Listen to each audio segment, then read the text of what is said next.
혹시 밤에 잠 못 들고 이런 걱정 해보신 적 없으신가요? 내가 갑자기 쓰러지면 자식들한테 짐 만들 텐데. 팍팍한 살림에 겨우 모아둔 쌈짓돈은 병원비로 다 사라지겠지? 하고 말입니다. 우리가 이렇게 하루하루 허리띠를 졸라매며 노후를 걱정하는 동안 누군가는 태어난 지 1년도 안 된 손주에게 서울 아파트 전세금에 맞먹는 1억 원을 턱하고 물려주고 있다는 사실 알고 계셨습니까? 정말 억울하지 않으신가요? 대체 그들은 어떻게 하기에 돈이 돈을 버는 속도가 우리와는 이렇게나 다를까요? 대한민국 상위 1% 부자들은 절대 우리에게 알려주지 않는 그들만의 돈 버는 공식이 있었습니다. 이미 수많은 부자들이 이 방법으로 자산을 불리고 있습니다. 오늘 그들이 가장 유망하게 꼽은 투자처와 자산을 불리는 전략, 그 비밀을 낱낱이 파헤쳐 보겠습니다. 이 영상을 놓치신다면 아마 평생 땅을 치고 후회하실지도 모릅니다. 여러분은 한순간의 선택이 평생을 바꾼다는 말을 믿으시나요? 여기 45년간 오직 한 길만을 걸어온 남자가 있습니다. 매일 새벽 5시면 어김없이 눈을 뜨고 해진 무명천처럼 달아버린 세월을 기워가며 평생을 살아온 남자. 그의 이름은 박만수. 올해 75입니다. 그가 평생을 바쳐 지키려 했던 것은 과연 무엇이었을까요? 그리고 그 선택의 끝에서 그를 기다리고 있던 것은 무엇이었을지 오늘 그의 이야기를 조심스럽게 꺼내보려 합니다. 박만수 어르신은 서울 변두리 재개발 소문만 20년째 무성한 낡은 동네의 작은 상가 2층에 삽니다. 1층은 그가 3년 전 아들에게 물려주고 겨우 은퇴한 만수 양복점입니다. 젊은 시절 대한민국에서 네로라 하는 정치인과 연예인들의 옷을 지어 입혔다는 자부심은 이제 빛바랜 흑백 사진 속에만 남아 있습니다. 그의 유일한 낙은 아침 일찍 동네 시장을 한 바퀴 돌고 50년 지기 김영희 여사의 과일 가게 앞에서 믹스커피 한 잔을 얻어 마시는 것입니다. 김영희 여사는 그에게 친구이자 누이자 때로는 먼저 간 아내의 빈자리를 채워주는 유일한 말벗이었습니다. 아이고, 박서방, 또 일찍 나왔네. 잠은 푹 잤고?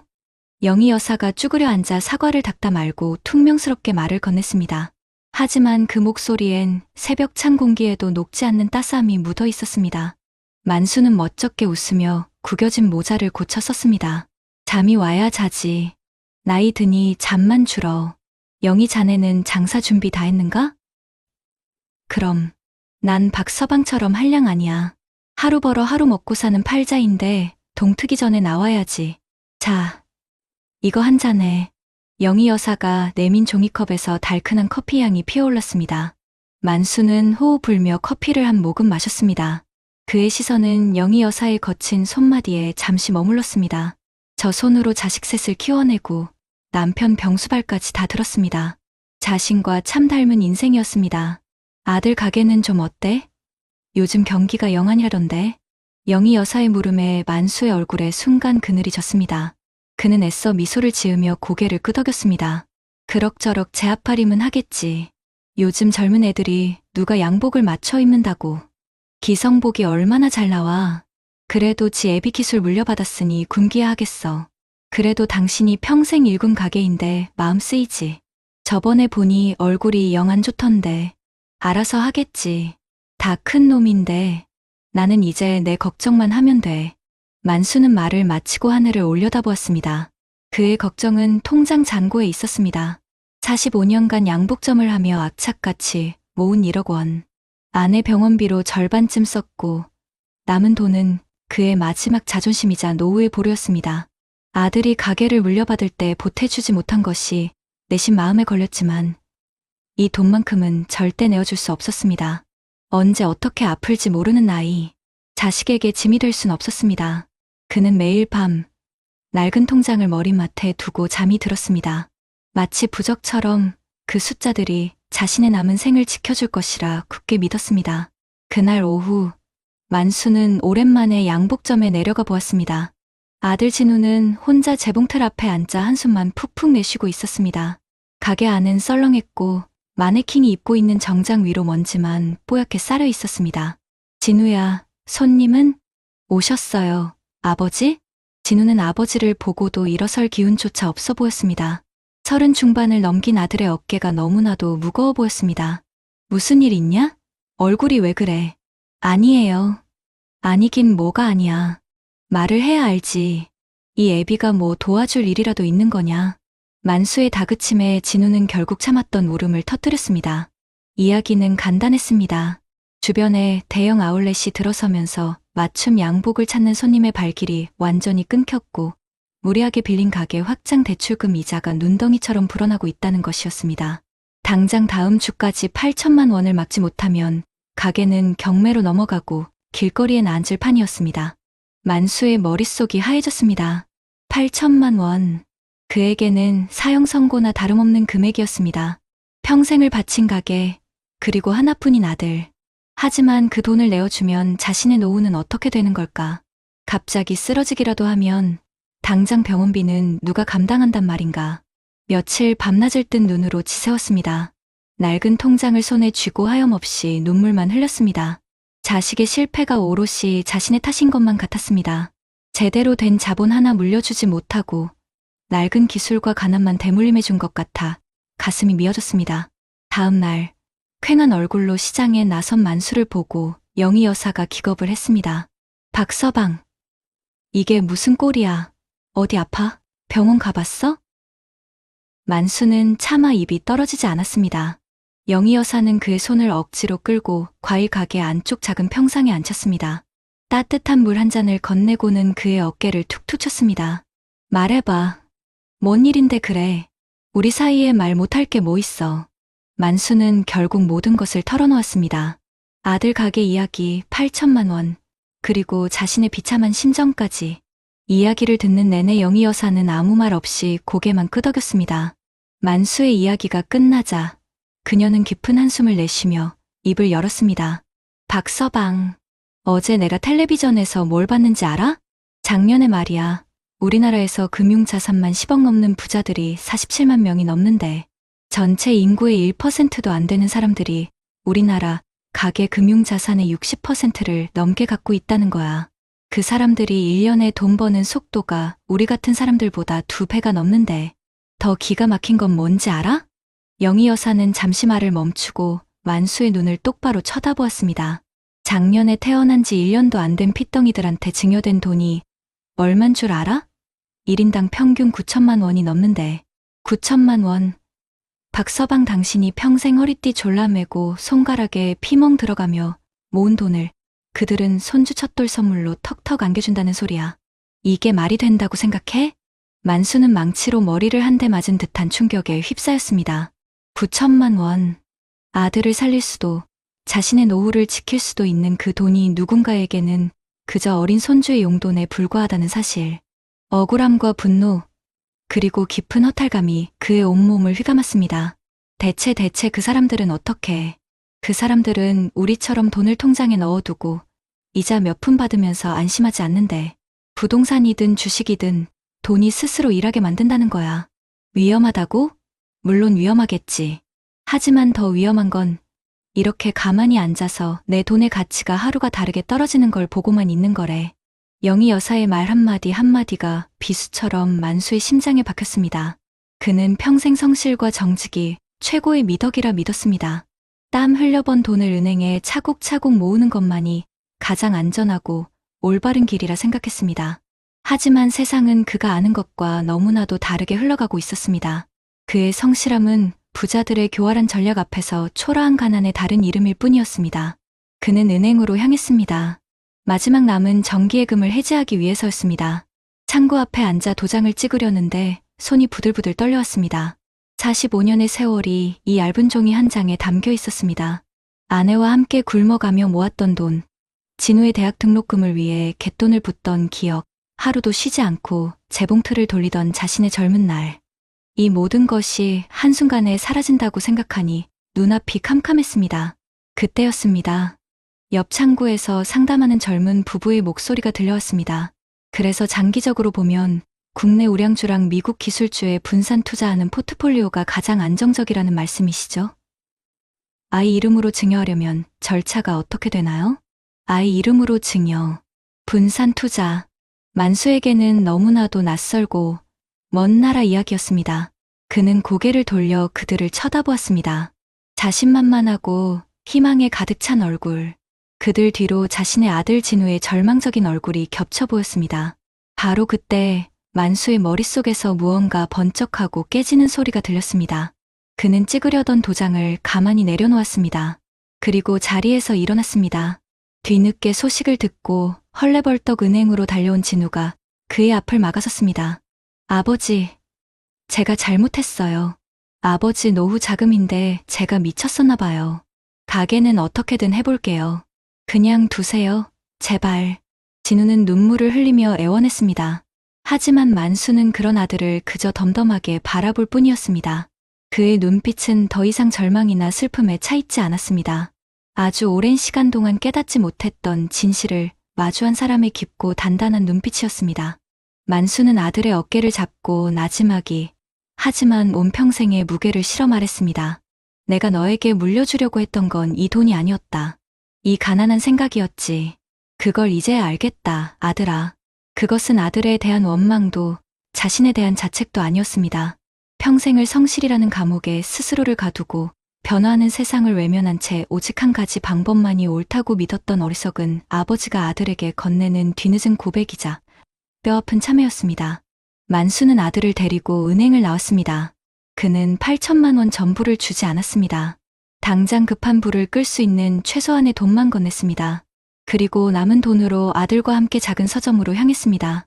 경제와 투자에 관한 책들이 꽂힌 서가 앞에 서서 그는 아들에게 말했습니다. 진우야, 이 양복점 기술은 이제 낡았다. 하지만 아직 늦지 않았다. 이제부터 나와 함께 진짜 살아남는 법을 배우자. 돈이 아니라 지혜를 물려주마. 가난을 이기는 방법을 말이다. 75세 박만수. 그의 인생 이막은 그렇게 시작되고 있었습니다. 서툰 손으로 스마트폰을 켜고 주식 시세를 확인하는 그의 눈빛은 그 어느 때보다도 뜨겁게 빛나고 있었습니다. 한순간의 선택이 평생을 바꾼다는 말. 그는 이제야 그 말의 진짜 의미를 깨닫고 있었습니다.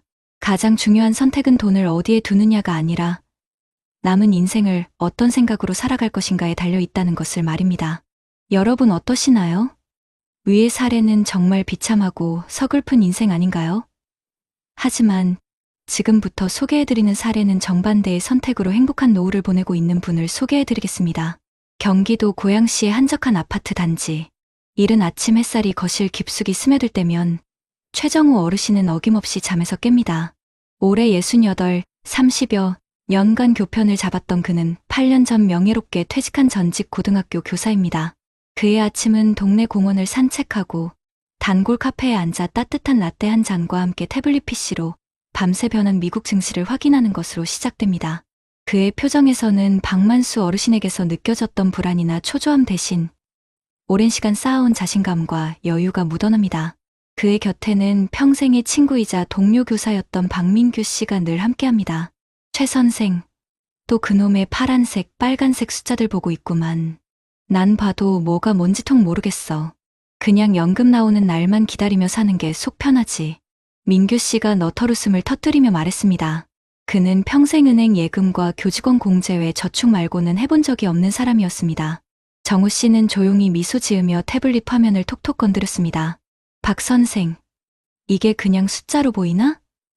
나한테는 내 딸 미래고 내 노후의 자유야. 연금도 물론 든든하지. 하지만 그걸 가만히 놔두는 건 밑 빠진 독에 물 붓는 거랑 같아. 물가라는 도둑이 밤낮으로 내 돈을 훔쳐가고 있는데 모르면 당하는 거지. 그의 목소리는 나지막했지만 그 안에는 세월로 증명된 확신이 담겨 있었습니다. 그가 이 확신을 갖게 되기까지는 뼈아픈 계기가 있었습니다. 1997년 겨울, 대한민국 전체가 IMF 외환위기라는 거대한 폭풍에 휩쓸렸을 때였습니다. 평생 성실하게 대기업 부장으로 일했던 그의 매형은 하루아침에 직장에서 내몰렸고 퇴직금 중간 정산으로 받은 돈을 은행에 넣어두었다가 순식간에 반토막 나는 것을 속수무책으로 지켜봐야 했습니다.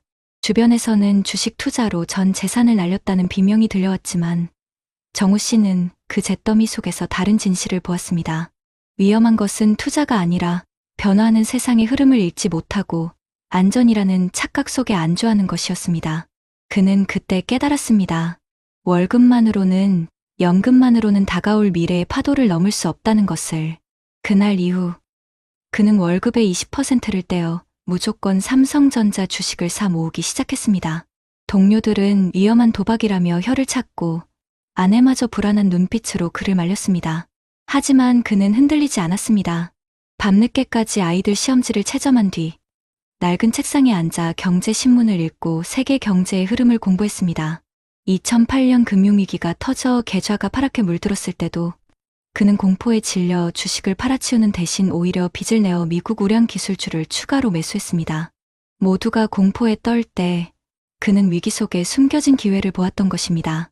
그리고 2025년 오늘 하나뿐인 딸 수진이가 그의 앞에 나타났습니다.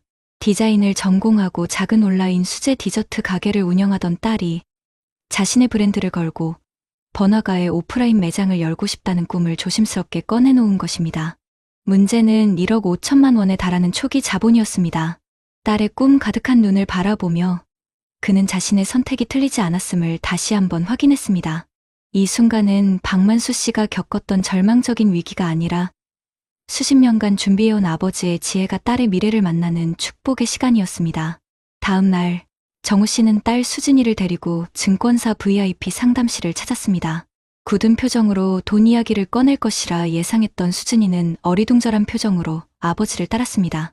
정우 씨는 창구 직원에게 자신의 포트폴리오를 화면에 띄워달라고 요청했습니다. 화면에는 수십 년간 그가 모아온 국내외 우량주들의 이름과 함께 상상 이상의 수익률이 선명하게 찍혀 있었습니다. 정우 씨는 놀라 입을 다물지 못하는 딸의 어깨를 감싸 안았습니다. 수진아, 이걸 보렴. 아빠가 평생 너희들 가르치면서 받은 월급을 아껴서 모은 게 아니야. 돈에게 일을 시키는 법을 배웠을 뿐이지.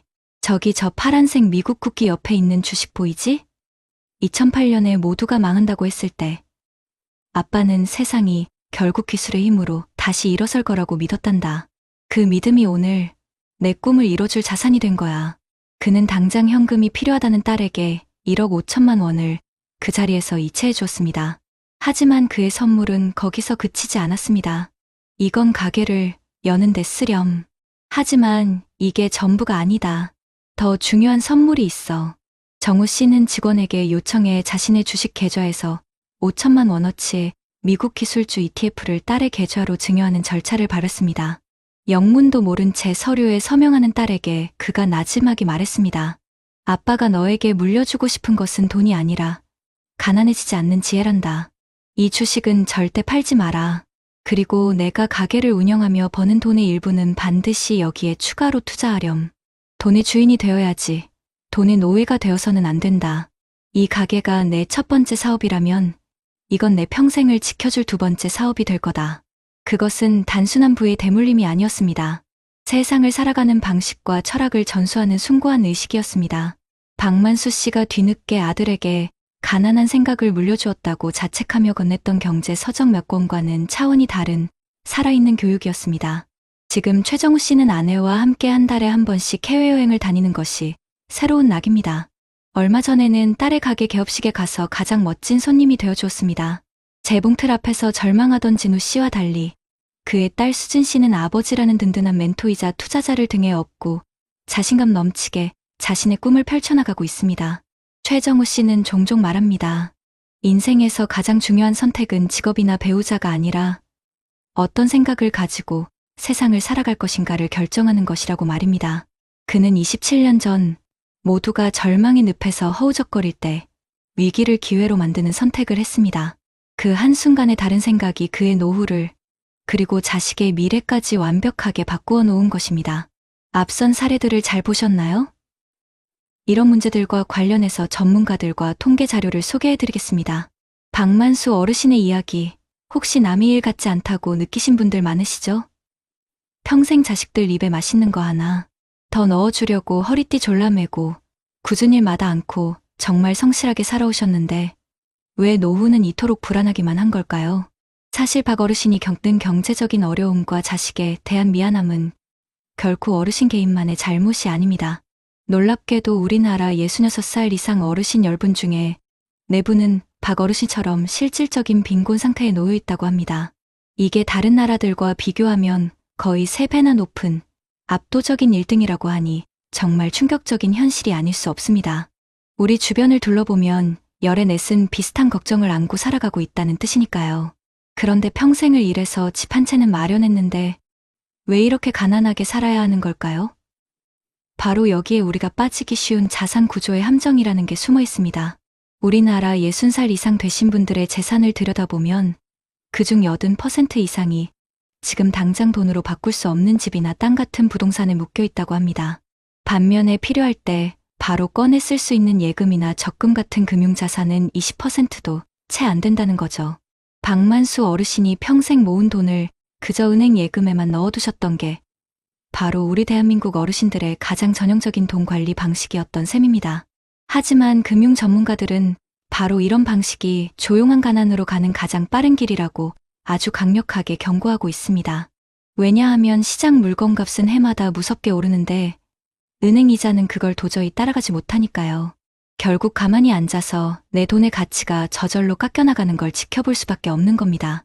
실제로 은퇴하신 분들 절반 이상이 매달 생활비가 부족하다고 느끼는 게 바로 이런 이유 때문입니다. 평생을 성실하게 돈을 모으는 것만으로는 더 이상 안정된 노후를 보장받을 수 없다는 사실이 너무나 명백해진 거죠. 그 성실함의 대가가 노년의 빈곤으로 이어진다는 것만큼 비극적인 일이 또 어디 있겠습니까? 반면에 최정우 어르신의 삶은 어떻습니까? 이건 정말 딴 세상 이야기처럼 들립니다. 작중에서 김영희 여사가 했던 말들이 놀랍게도 통계적인 사실과 거의 똑같습니다. 우리나라의 은행 예금이나 주식 같은 금융자산만 10억 원 이상을 가진 부자가 45만 명이 넘는다고 합니다. 전체 인구의 1%도 안 되는 아주 적은 숫자지만 이분들이 가진 돈을 전부 합치면 우리나라 1년 예산을 훌쩍 뛰어넘는 어마어마한 금액이 됩니다. 더 기가 막힌 건 부가 대물림되는 방식입니다. 김영희 여사가 말했던 것처럼 갓 태어난 아기에게 9천만 원 넘는 돈을 증여하는 거. 그거 드라마에나 나오는 이야기가 아닙니다. 실제로 작년에 태어난 아기들 중에서 증여를 받은 경우 한 명당 평균 9,100만 원이 넘는 돈을 받았다는 자료가 있습니다. 한번 생각해 보십시오. 박만수 어르신이 아들 가게를 살리기 위해서 평생 모은 쌈짓돈을 내놓아야 하나 말아야 하나. 밤새 잠 못 이루고 고민하는 바로 그 시간에 다른 한편에서는 그보다 훨씬 큰 돈이 손주의 첫 투자금이라는 이름으로 너무나도 쉽게 오고 갔다는 뜻입니다. 이 두 분의 삶을 가른 결정적인 차이가 대체 무엇이었을까요?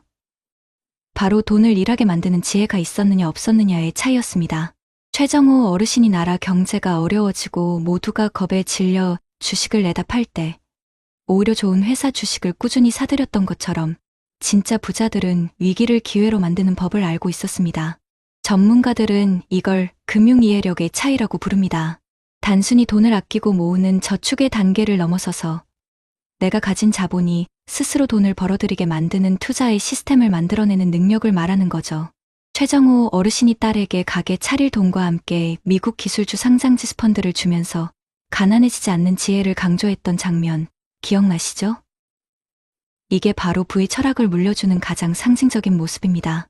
단순히 물고기를 잡아주는 게 아니라 물고기 잡는 법 그 자체를 알려준 겁니다. 박만수 어르신과 최정우 어르신의 이야기는 지금 우리에게 아주 분명한 메시지를 던지고 있습니다. 현대 사회에서 노후 준비의 성공과 실패는 얼마나 성실하게 돈을 모았는가가 아니라 세상의 변화를 똑똑하게 읽고 내 돈을 어떻게 관리했는가에 달려있다는 것입니다. 평생 피땀 흘려 일군 내 소중한 재산이 물가 상승이라는 보이지 않는 도둑에게 야금야금 갉아먹히는 이 현실을 더는 외면해서는 안 됩니다. 그저 은행에 넣어두는 것만이 가장 안전하다는 낡은 착각 속에서 이제는 벗어나야 합니다. 그래서 저희 채널은 이제 단순히 노후의 어려움을 이야기하며 한숨만 쉬는 것을 넘어서 우리 시니어 세대가 지금이라도 늦지 않게 돈의 진짜 주인이 될 수 있는 구체적인 방법들을 알려드리고자 합니다. 박만수 어르신이 75세 나이에 아들과 함께 서점에 가서 경제책을 펼치지 않았습니까? 배움에는 결코 늦음이란 없습니다. 매달 이자처럼 꼬박꼬박 배당금이 들어오는 안정적인 배당주 투자는 어떻게 시작하는지, 나라에서 세금 혜택을 주는 연금저축펀드나 개인형 퇴직연금 IRP는 어떻게 활용해야 내게 이득인지, 위험은 줄이면서 내 자산을 효과적으로 배분하는 전략은 무엇인지, 우리 어르신들의 눈높이에 딱 맞춰서 하나부터 10까지 속 시원하게 알려드리겠습니다. 이제는 가난한 생각이 아니라 부를 이기는 지혜를 저희 채널과 함께 차근차근 배워나가시길 진심으로 바랍니다. 그렇다면 앞선 사례들을 해결할 수 있는 방법은 무엇이 있을까요? 우리 박만수 어르신처럼 평생을 성실하게 일해서 집 한 채는 마련했는데 정작 아들한테 8천만 원을 내어주고 나니 당장 먹고 살 길이 막막해지는 경우 정말 남의 일 같지 않으실 겁니다. 이런 분들을 위해 나라에서 아주 좋은 제도를 만들어 놨습니다. 바로 주택연금이라는 건데요. 이름은 많이 들어보셨죠? 이게 뭐냐면 내가 지금 살고 있는 이 집을 담보로 맡기고 평생 동안 매달 연금을 받는 겁니다. 내 집에서 계속 편안하게 살면서 나라가 보증하는 월급을 받는 셈이니 얼마나 든든하겠어요. 부부 중에 한 분이라도 나이가 만 55세가 넘고 집값이 공식적으로 12억 원만 넘지 않으면 누구나 신청할 수 있습니다. 만약 박만수 어르신이 이 제도를 알았더라면 아들에게 큰 돈을 다 내주고 막막해하는 대신 주택연금으로 매달 꼬박꼬박 생활비를 받으면서 아들에게는 꼭 필요한 만큼만 도와주는 훨씬 현명한 선택을 할 수 있었을 겁니다. 전문가들도 말하길 나중에 내가 세상을 떠나고 나서 집값이 그동안 받은 연금보다 더 많이 올랐으면 남는 돈은 자식들에게 상속이 되고 혹시라도 집값이 떨어져서 받은 돈이 더 많아도 자식들에게 빚을 물려주지 않으니 절대로 손해볼 일이 없는 제도라고 입을 모읍니다. 자식들한테 부담 주기 싫고 끝까지 내 힘으로 품위 있게 살고 싶은 우리 어르신들에게 이보다 더 현실적인 방법이 또 있을까요? 그리고 또 하나, 돈에 대해서 배우는 걸 두려워하시면 안 됩니다. 박만수 어르신도 아들과 서점에 가셨던 것처럼 우리 주변을 둘러보면 공짜로 돈 관리하는 법을 알려주는 곳이 정말 많습니다. 각 동네 주민센터나 노인복지관에서 우리 어르신들 눈높이에 딱 맞춰서 요즘 유행하는 전화 사기 예방법부터 스마트폰으로 은행일 보는 법, 내 재산을 자식들에게 슬기롭게 물려주는 방법까지 차근차근 알려주거든요. 이런데 한번 나가보시면 돈 공부만 하는 게 아니라 나와 비슷한 고민을 하는 다른 친구들도 만나서 이야기도 나누고 외로움도 덜 수 있으니 일석이조 아니겠습니까? 자, 그럼 이번에는 최정우 어르신 이야기를 해볼까요? 저렇게 돈을 벌게 만드는 건 특별한 사람이나 하는 거지. 나랑은 상관없는 일이라고 지레짐작하실 수 있습니다. 하지만 절대 그렇지 않습니다. 최정우 어르신처럼 큰 돈이 없어도 대단한 지식이 없어도 나라가 제공하는 제도를 잘 이용하면 우리 모두 돈이 스스로 일하게 만들 수 있습니다. 대표적인 게 바로 개인형 퇴직연금이나 연금저축펀드라는 겁니다. 말이 조금 어렵죠? 쉽게 말해 정부가 우리 국민들 노후 준비하라고 세금을 깎아주면서까지 혜택을 주는 통장이라고 생각하시면 됩니다. 여기에 1년에 최대 900만 원까지 꾸준히 돈을 넣으면 연말에 나라에 냈던 세금 중에서 13%에서 16%가 넘는 돈을 현금으로 되돌려줍니다. 요즘 같은 세상에 이렇게 확실한 수익이 어디 있겠어요. 이건 최정우 어르신 같은 분들뿐만 아니라 박만수 어르신의 아들처럼 이제 막 돈을 버는 젊은 세대부터 우리 어르신들까지 대한민국 국민이라면 누구에게나 열려있는 길입니다. 이렇게 세금 돌려받는 재미도 쏠쏠하고 이 통장에 모인 돈으로는 우리나라 대표 회사들이나 미국처럼 잘 나가는 나라의 주식을 조금씩 사 모으는 투자를 할 수도 있습니다. 투자라고 해서 겁먹을 필요가 전혀 없습니다. 전문가들이 하는 말이 이런 연금 통장 안에서 가장 안전하고 믿을 만한 주식 몇 군데에 빵을 나눠 담듯이 돈을 나눠서 오랫동안 묻어두기만 해도 은행 예금 이자보다 훨씬 높은 수익을 기대할 수 있다고 합니다. 박만수 어르신도 70이 넘은 나이에 스마트폰으로 주식 시세를 보셨던 것처럼 이제는 세상이 바뀌었습니다. 나라에서 운영하는 디지털 배움터 같은 곳에 가면 스마트폰으로 은행 업무 보는 법부터 주식 투자하는 앱 사용법까지 전부 공짜로 가르쳐주니 정보가 없어서 좋은 기회를 놓치는 일은 없어야겠습니다. 결국 두 어르신의 이야기를 통해 우리가 깨달아야 할 것은 이제는 단순히 성실하게 돈을 모으는 것만으로는 행복한 노후를 보장할 수 없다는 사실입니다. 변화하는 세상을 이해하고 나라가 마련해준 좋은 제도를 적극적으로 찾아보고 활용하는 지혜가 반드시 필요합니다. 저희 채널이 앞으로 우리 어르신들의 든든한 길잡이가 되어 내 집으로 평생 월급 받는 법부터 왕초보도 따라하는 연금, 투자 방법, 2025년에 우리 동네에서 받을 수 있는 시니어 혜택 총정리까지 어르신들 눈높이에서 하나하나 친절하게 알려드리겠습니다. 가난한 생각을 부자의 지혜로 바꾸는 그 길에 저희가 항상 함께하겠습니다. 굳은 살 박인 손으로 벽돌 한 장 한 장 쌓아 올리던 날들이 있었습니다. 자식들 웃음소리가 집안의 가장 큰 재산이라 믿으며 내 한 몸 팔아 없어지는 것은 아깝지 않았던 세월이 있었습니다. 이제 희끗해진 머리카락과 깊어진 주름만이 그 쉼 없던 시간을 말해주는데 어찌하여 우리의 마음은 여전히 찬바람 부는 들판에 서 있는 듯 허전하고 불안한 것일까요? 평생을 바쳐 지은 이 집에서 우리는 과연 따뜻한 안식을 찾았을까요? 오늘 우리는 너무나 다른 두 어르신의 삶을 마주했습니다. 한쪽에는 평생의 자부심이었던 집 한 채를 쥐고도 자식에게 모든 것을 내어준 뒤 정작 자신의 끼니를 걱정해야 했던 박만수 어르신의 안타까운 현실이 있었습니다. 그분의 이야기는 결코 남의 이야기가 아니라 이 시대를 살아가는 수많은 우리 부모님들의 아픈 자화상일지도 모릅니다. 그 성실함과 희생이 어찌 탓할 수 있는 것이겠습니까? 다만 사랑의 방식이 조금 서툴렀고 변화하는 세상을 미처 쫓아가지 못했을 뿐입니다. 다른 한쪽에는 일찍이 돈이 스스로 일하게 만드는 지혜를 터득하여 여유롭고 품위 있는 노후를 보내고 계신 최정우 어르신이 계셨습니다. 어떤 분들은 저건 특별한 사람들의 이야기라며 선을 그을지도 모릅니다. 하지만 우리는 보았습니다. 최정우 어르신의 여유는 하루아침에 만들어진 것이 아니라 나라가 마련해준 제도를 믿고 꾸준히 그리고 성실하게 미래를 준비한 시간의 결과물이라는 것을 말입니다. 두 분의 삶은 우리에게 묵직한 질문을 던집니다. 당신의 남은 인생을, 그 귀한 시간을 무엇으로 채우시겠습니까? 자식에게 손 내미는 미안함과 홀로 견뎌야 하는 막막함입니까? 아니면 사랑하는 자식들과 손주들에게 따뜻한 밥 한 끼 사주며 환하게 웃을 수 있는 넉넉함과 당당함입니까? 이제는 바뀌어야 합니다. 우리의 생각이, 우리의 방식이 바뀌어야 합니다. 박만수 어르신처럼 집 한 채가 전 재산인 분들이라면 그 집이 나를 평생 지켜줄 든든한 연금 통장이 될 수 있다는 사실을 기억해야 합니다. 주택연금은 나라가 우리 어르신들의 마지막 존엄을 지켜드리기 위해 마련한 최소한의 안전장치입니다. 자식에게 집을 물려주는 것만이 사랑이 아닙니다. 내 삶을 마지막까지 책임지는 당당한 부모의 모습을 보여주는 것이야말로 자식들에게 물려줄 수 있는 가장 위대한 유산일 것입니다. 또한 우리는 더 이상 돈에 대해 배우는 것을 두려워해서는 안 됩니다. 내 손으로 평생 일궈온 소중한 재산을 지키고 불리는 것은 결코 부끄러운 욕심이 아니라 내 삶의 주도권을 잃지 않기 위한 현명한 노력입니다. 주민센터의 문을 두드리고 디지털 배움터에서 스마트폰과 친해지십시오. 그 작은 용기가 나의 노후를, 나아가 내 자식들의 부담까지도 가볍게 만들어줄 것입니다. 어르신, 지나온 세월 동안 정말 고생 많으셨습니다. 당신의 땀과 눈물로 자식들이 자랐고 이 나라가 이만큼 성장했습니다. 이제는 그 모든 짐을 내려놓고 온전히 당신 자신을 위해 살아가셔도 괜찮습니다.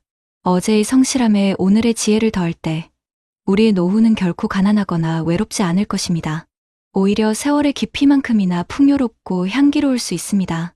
가난한 마음을 부자의 지혜로 바꾸는 그 길, 저희가 항상 어르신 곁에서 따뜻한 등불이 되어 함께 걷겠습니다.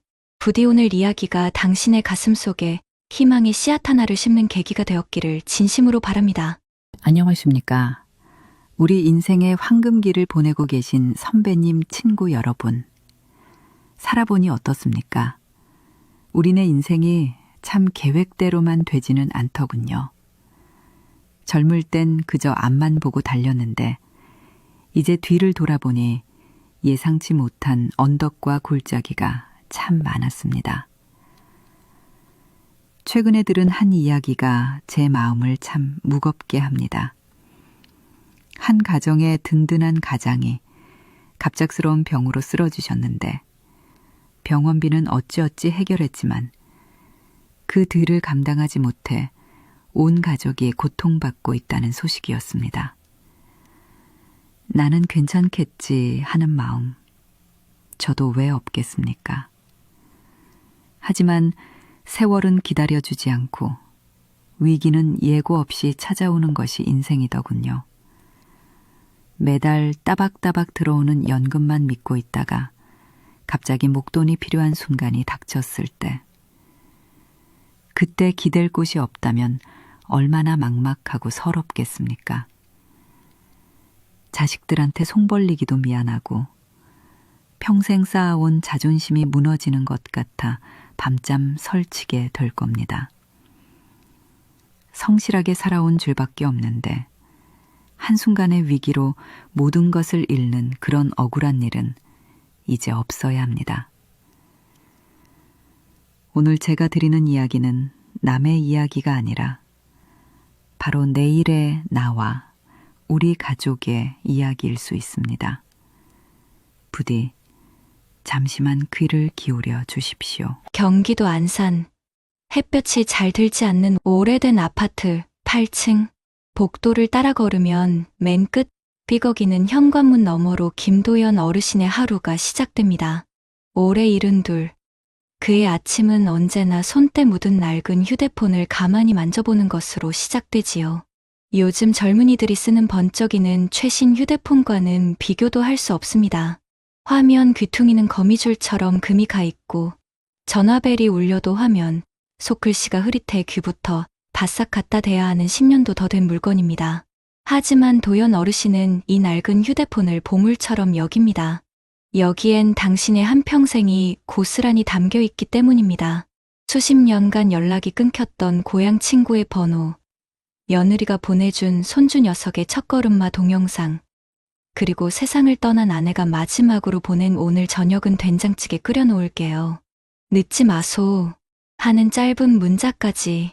이 작은 기계는 그의 살아온 세월 그 자체였습니다. 도연 어르신은 60대 후반까지 기름 냄새 밴 작업복을 입고 살았습니다. 40년 가까이 공장에서 쇠 깎는 소리, 기계 돌아가는 소리를 자장가 삼아 한평생을 보냈지요. 그렇게 평생의 땀과 눈물을 바쳐 퇴직하던 날, 그의 손에 들린 것은 퇴직금 1억 2천만 원이 든 통장이었습니다. 아내와 함께 저녁상에 마주 앉아 통장을 보며 말했습니다. 여보, 우리도 이제 고생 끝났네. 이 정도면 자식들한테 손 안 벌리고 우리 둘이 알콩달콩 살기엔 충분하겠지. 아내는 말없이 눈시울만 붉혔습니다. 은퇴 후의 삶은 소박했지만 더없이 행복했습니다. 아내와 손잡고 시끌벅적한 시장 골목을 누비고 저녁이면 동네 공원 정자에 앉아 오랜 친구들과 장기 한 판을 두는 것이 낙이었습니다. 매달 90만 원씩 나오는 연금은 부족한 듯했지만 두 식구 살림엔 더없이 고마운 돈이었고 퇴직금은 은행에 고이 넣어두고 이자를 받으니 마음 한편이 든든했습니다.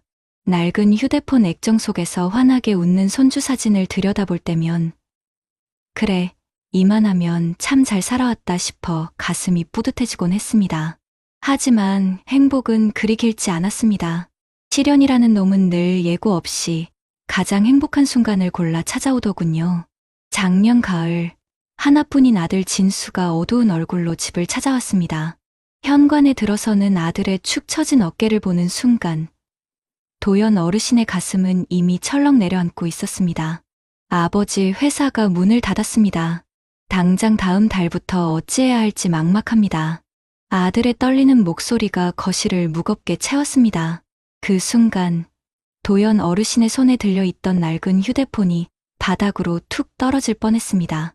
결혼해서 아이 둘을 키우는 한 집안의 가장인 아들이 하루아침에 길거리로 나앉게 된 겁니다. 며느리는 아이들 돌보느라 일을 할 수 없는 형편이었고 집 대출 이자와 아이들 학원비는 꼬박꼬박 날아올 테지요. 아버지, 정말 면목 없습니다.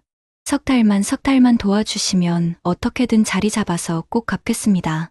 차마 아버지의 눈을 마주치지 못하고 고개를 떨구는 아들의 모습에 도연 어르신은 아무 말도 할 수 없었습니다. 그저 말없이 안방 서랍을 열어 혹시 모를 위급한 상황을 위해 겹겹이 싸두었던 비상금 500만 원을 꺼내 쥐어주었습니다. 애비가 돼서 이것밖에 못 줘서 미안하다. 그 말 한마디를 겨우 내뱉었습니다.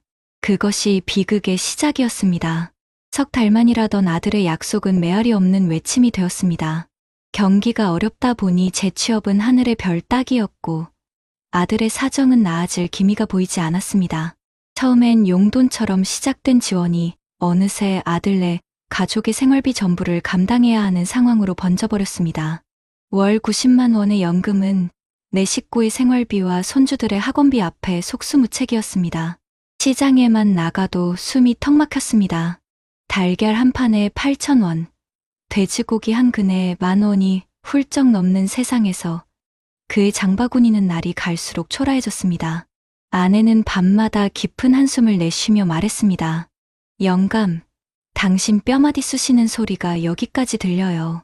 저러다 우리 쓰러지면 어쩌려고 그래요? 도연 어르신은 대답 대신 낡은 휴대폰만 내려다보았습니다.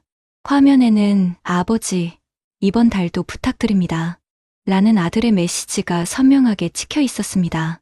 그 글자 하나하나가 천근만근의 무게로 그의 어깨를 짓눌렀습니다. 결국 그는 은행으로 향했습니다. 만기까지 6개월 남은 예금을 깨는 순간 그동안 쌓인 이자가 공중으로 날아갔습니다. 통장에서 숫자가 빠져나가는 것을 보며 그는 자신의 살점이 뜯겨나가는 듯한 아픔을 느꼈습니다. 설상가상으로 어느 날 아내가 갑자기 쓰러졌습니다. 고혈압이 악화된 것입니다. 병원 복도에서 들려오는 의사의 차가운 목소리가 그의 귓전을 때렸습니다. 입원하셔야 합니다. 당분간 치료비만 매달 70만 원은 생각하셔야겠어요.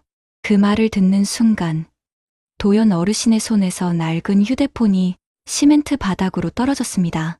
쨍그랑 소름 끼치는 소리와 함께 액정의 금이 거미줄처럼 화면 전체로 퍼져나갔습니다. 마치 그의 마음이 산산조각 나는 소리 같았습니다. 아내의 병원비와 간병비, 아들에게 보내는 생활비까지 평생의 버팀목이라 믿었던 퇴직금 통장은 이제 바닥을 보이고 있었습니다. 매일 밤 그는 어두운 거실 소파에 홀로 앉아 금이 간 휴대폰을 붙잡고 있었습니다. 혹시 아들에게서 취직했다는 기적 같은 연락이 오지 않을까? 혹시 병원에서 아내의 상태가 좋아졌다는 전화가 오지 않을까? 하지만 낡은 휴대폰 화면에 떠오르는 것은 은행에서 보낸 잔액 부족 알림 문자와 아버지, 죄송합니다로 시작하는 아들의 또 다른 송금 요청 메시지뿐이었습니다. 그 차가운 글자들을 보며 도연 어르신은 소리 없는 눈물을 삼켜야 했습니다. 겨울을 재촉하는 찬비가 유리창을 때리던 어느 날이었습니다.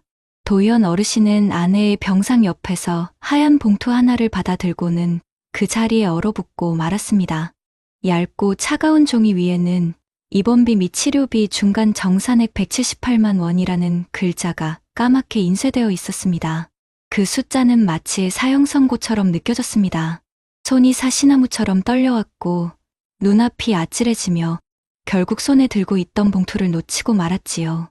그 순간이었습니다. 허리를 숙이려던 그의 바지 주머니에서 낡은 휴대폰이 스르르 미끄러져 시멘트 바닥 위로 떨어졌습니다. 쨍 하는 날카로운 소리와 함께 이미 금이 가 있던 액정은 더는 버티지 못하고 산산조각이 났습니다.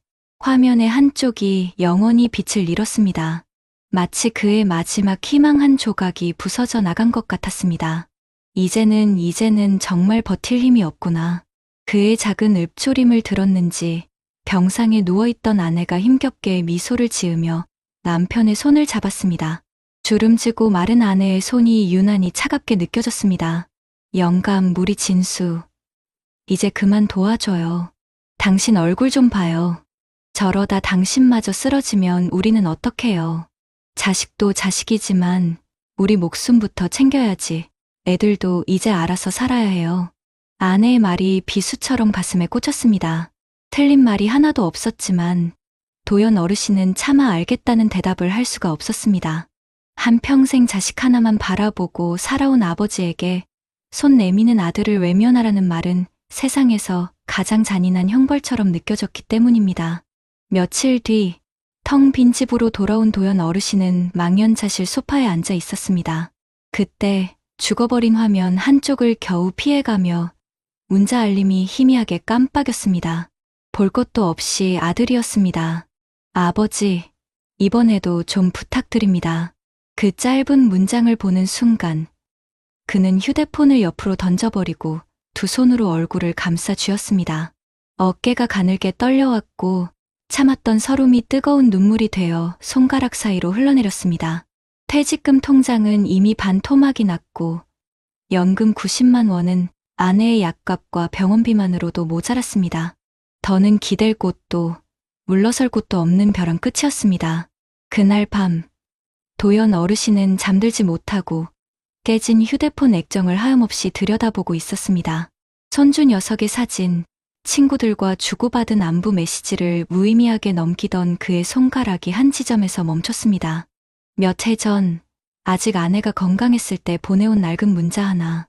여보, 오늘따라 당신 어깨가 참 무거워 보여요. 너무 무리하지 말아요. 당신 건강이 우리 가족의 전부예요. 그 문장을 읽는 순간 그의 가슴이 와르르 무너져 내렸습니다. 그때는 그저 잔소리처럼 들렸던 아내의 걱정이 이제는 뼈를 애는 유언처럼 가슴에 박혔습니다. 자신이 지켜야 했던 것은 아들의 당장의 생활비가 아니었습니다. 바로 아내의 남은 생과 자신의 마지막 자존심, 두 사람의 위태로운 노후였다는 것을 너무 늦게 깨달은 것입니다. 다음 날 아침, 도연 어르신은 큰 결심을 하고 아들에게 전화를 걸었습니다. 깨진 액정 너머로 들려오는 연결음이 유난히 길게 느껴졌습니다. 아버지, 마침 전화 잘하셨어요. 아들의 말이 채 끝나기도 전에 도연 어르신은 떨리는 목소리를 가다듬고 입을 열었습니다. 아들아, 애비가 더는 버틸 수가 없구나. 내 어미는 병원에 누워있고 내 통장은 바닥이 났다. 이제부터는 내 살림 내가 책임져야 한다. 내가 여기서 무너지면 내 어미는 누가 돌보고 너를 멀리서나마 응원해 줄 아비가 어디 있겠냐. 소화기 너머로 긴 침묵이 흘렀습니다. 이윽고 아들의 울먹이는 목소리가 들려왔습니다. 죄송합니다. 아버지, 제가 다 잘못했습니다. 전화를 끊은 뒤 도연 어르신은 한참 동안이나 낡은 휴대폰을 손에 쥐고 있었습니다. 여전히 깨진 화면이었지만 이상하게도 평생을 짓누르던 무거운 짐 하나가 스르르 내려가는 듯했습니다. 김도연 어르신의 이야기가 어머님, 아버님, 혹시 남의 일처럼 들리십니까? 이것은 어느 특별한 사람의 이야기가 아닙니다. 지금 이 순간에도 대한민국 수많은 부모님들이 자식 걱정에 밤잠을 설치고 예고 없이 찾아온 병마 앞에서 속절없이 무너지고 있습니다. 2025년 통계에 따르면 이 땅에 부모님 14넷은 여전히 성인 자녀를 경제적으로 돕고 있으며 그 때문에 자신의 노후 자금이 말라가는 고통을 겪고 있다고 합니다. 70대 이상 어르신의 한 해 평균 의료비는 500만 원을 넘어섰습니다. 매달 받는 연금만으로는 감당하기 벅찬 너무나 무서운 현실입니다. 도연 어르신의 깨진 휴대폰은 바로 우리 모두의 위태로운 노후를 비추는 거울입니다. 그 안에는 우리네 살아온 세월과 가족을 향한 사랑이 담겨 있지만 그저 들여다보고만 있다고 해서 금이 간 액정이 저절로 붙지는 않습니다. 위기는 내일 들어올 연금을 기다려주지 않습니다. 위기의 순간에 필요한 것은 오늘 당장 꺼내 쓸 수 있는 현금입니다. 어머님, 아버님, 지금 당장 자식이나 사랑하는 배우자가 아프다 하면 망설임 없이 꺼내줄 수 있는 돈이 얼마나 있으십니까? 300만 원입니까? 아니면 1000만 원입니까? 그 숫자가 바로 우리네 인생의 마지막 자존심을 지켜줄 최후의 보루일지도 모릅니다. 이제는 누군가에게 기대는 삶이 아니라 우리 스스로를 지킬 최소한의 안전망을 준비해야 할 때입니다. 여러분 어떠시나요? 위의 사례는 정말 비참하고 서글픈 인생 아닌가요? 하지만 지금부터 소개해드리는 사례는 정반대의 선택으로 행복한 노후를 보내고 있는 분을 소개해드리겠습니다. 경기도 수원의 한 조용한 주택가. 올해 71, 정태식 어르신은 매일 아침 7시가 되면 낡은 자전거에 올라 근처 공원을 한 바퀴 도는 것으로 하루를 시작합니다. 자전거 바구니에는 늘 작은 손풍기와 물병이 들어 있습니다. 흰 머리가 성성해졌지만 얼굴엔 늘 잔잔한 미소가 번져 있습니다. 정태식 어르신은 60세까지 대기업 부품회사의 생산기술팀 부장으로 일했습니다. 공장에서 설비를 관리하고 사람들을 이끌던 그는 늘 묵묵하고 성실한 사람이었습니다. 정년퇴직하던 날 회사에서 받은 퇴직금은 1억 8천만 원. 그 돈을 손에 쥐었을 때 누구라도 느낄 수 있는 달콤한 유혹이 있었습니다. 이 돈으로 가게를 차리면 더 벌 수 있지 않을까? 혹은 아파트 하나 사두면 가격이 오르지 않을까? 주위 친구들은 하나같이 말했습니다. 퇴직금은 굴려야 돼. 가만히 두면 물가만 못 따라가. 하지만 태식 어르신은 달랐습니다. 그는 손에 쥔 통장을 보며 아내에게 말했습니다. 여보, 난 모르는 건 안 건드릴래. 우리 둘이 편히 살 수 있는 길을 찾자. 그의 아내는 고개를 끄덕이며 말했습니다. 그래요. 여태 일만 했잖아요. 이제는 지켜가는 게 제일 중요해요. 하지만 그렇게 굳은 결심을 했던 태식 어르신도 마음이 흔들린 순간이 있었습니다. 2022년 주변에서는 코인과 주식 이야기로 떠들썩했습니다. 친구 한 명은 3천만 원 넣었는데 2달 만에 2배가 됐다며 자랑했고, 다른 이는 상가 하나 분양받으면 월세가 꼬박꼬박 들어온다며 계약서를 흔들었습니다. 그럴 때마다 태식 어르신은 집안 서랍 속 두꺼운 노트를 꺼내보았습니다. 노트 속 첫 장에는 이렇게 적혀 있었습니다. 돈은 지키는 게 버는 것보다 어렵다. 그는 은퇴를 앞두고 수년 동안 노후 재무 설계 강좌를 다니며 적어둔 메모를 늘 곱씹었습니다. 그럼에도 불구하고 갈등은 찾아왔습니다. 아들이 직장에서 구조조정을 당했을 때였습니다. 아버지, 잠깐만 도와주시면 곧 정리할 수 있을 것 같습니다. 아들의 간곡한 부탁에 가슴이 무너져 내렸습니다. 하지만 태식 어르신은 단호하게 원칙을 세웠습니다. 아비가 도와줄 수 있는 건 조언이지 돈이 아니다. 내 살림은 내가 책임져야 한다. 처음엔 아들의 표정이 굳었지만 시간이 지나며 아들도 그 말의 무게를 이해하게 됐습니다. 노후는 언제나 예기치 않은 순간에 균열을 드러냅니다. 2023년 겨울 집 보일러가 갑자기 멈췄습니다. 수리기사는 교체해야 한다며 120만 원이라는 금액을 내밀었습니다. 순간 당황스러웠지만 그는 준비해둔 비상금 통장을 열었습니다. 그래, 이런 날을 위해 모아둔 거지. 망설임 없이 현금을 꺼내 들었고 그날 저녁 따뜻한 온기가 집안을 다시 채웠습니다. 또 한 번의 위기는 아내의 갑작스러운 허리 디스크 수술이었습니다. 수술비와 입원비, 재활치료비까지 합치면 수백만 원이 훌쩍 넘는 돈이 필요했습니다. 주변에선 보험으로 다 되는 거 아니냐고 물었지만 실제로는 그렇지 않았습니다. 보험금으로 충당되지 않는 비용이 계속 쌓였습니다. 하지만 태식 어르신은 당황하지 않았습니다. 퇴직 후 매달 20만 원씩 별도의 의료 비상금 계좌에 꾸준히 넣어둔 덕분이었습니다. 그 돈이 모여 1,000만 원 가까운 안전망이 생겨 있었고 아내의 치료비는 거기서 해결할 수 있었습니다. 아내는 병실에서 눈시울을 붉히며 말했습니다. 당신 덕분에 이렇게 편히 치료받네요. 정말 고마워요. 태식 어르신은 미소를 지으며 답했습니다. 내가 지켜야 할 건 돈이 아니라 바로 당신이니까. 많은 부모들이 자녀의 어려움 앞에서 결국 노후 자금을 쏟아붓곤 합니다. 하지만 태식 어르신은 다른 길을 선택했습니다. 아들이 힘들 때는 밥상을 차려 함께 먹고 며느리가 지칠 때는 손주를 봐주며 시간을 나누었습니다. 돈 대신 시간을 주고 조언을 나누며 관계를 지켜냈습니다. 덕분에 자녀들과의 관계는 멀어지지 않았습니다. 오히려 아들은 나중에 새 일자리를 얻은 뒤 고맙다며 용돈을 건네려 했지만 태식 어르신은 웃으며 말했습니다.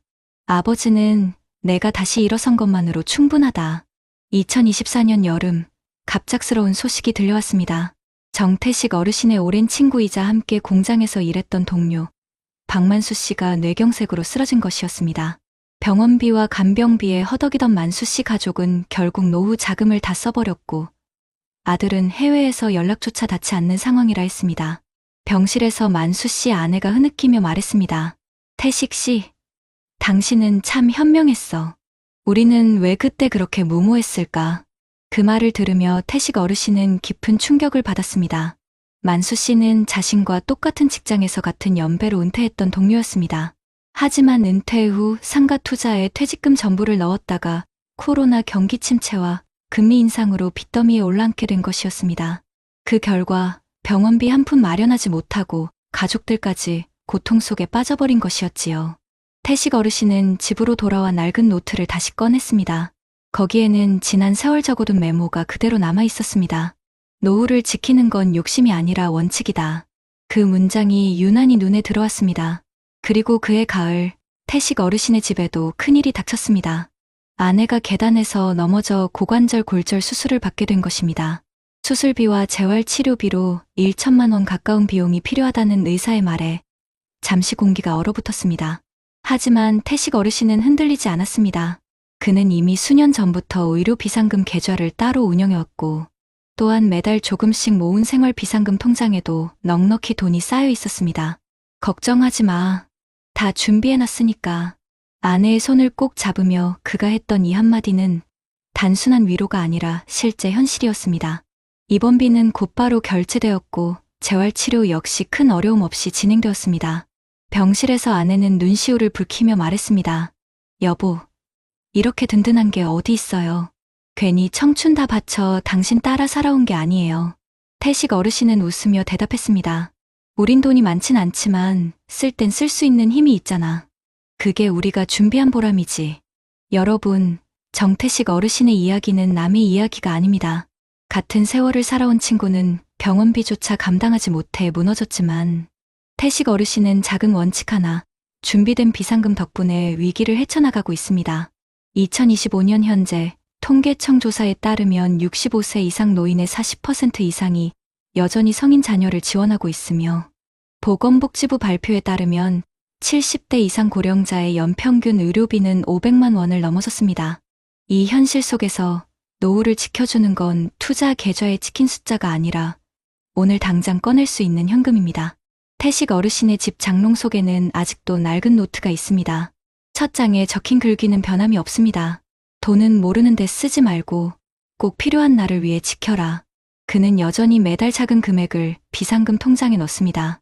10만 원, 20만 원. 누군가에겐 하찮아 보일 수 있는 돈이지만 그에게는 위기 앞에서 당당히 웃을 수 있는 버팀목입니다. 여러분은 지금 어떠신가요? 혹시 아직도 나는 괜찮겠지 하며 안일하게 생각하고 있진 않으신가요? 연금만 믿고 있다가 갑자기 목돈이 필요할 때 기댈 곳이 없다면 얼마나 막막하고 서러울까요? 정태식 어르신의 이야기는 우리에게 분명하게 말합니다. 욕심을 버리고 원칙을 지킨 사람만이 노후를 지켜낼 수 있다. 여러분, 지금 말씀드린 사례가 결코 남의 이야기가 아니라는 사실, 통계가 이미 보여주고 있습니다. 통계청이 2024년에 발표한 가계금융복지조사에 따르면 65세 이상 고령 가구의 월 평균 소득은 약 270만 원 수준인데 이 중에서 국민연금과 기초연금 같은 이전 소득이 차지하는 비중이 절반이 넘습니다. 그런데 문제는 지출입니다.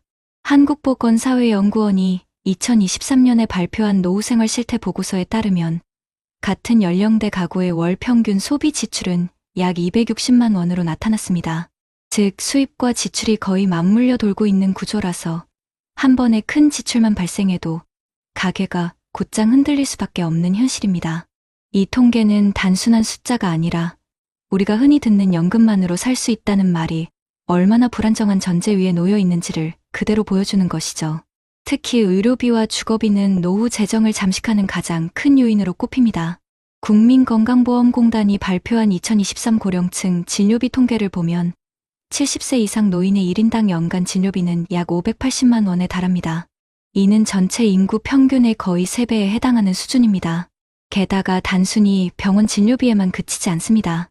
간병비, 재활치료비, 약값까지 합치면 실제 가정에서 체감하는 비용은 훨씬 더 크죠. 한국보건의료연구원의 2022년 보고서에서는 뇌졸중 환자의 경우 발병 후 첫 해에 가구당 평균 1,700만 원 이상의 직접간접 비용이 들어간다고 발표했습니다.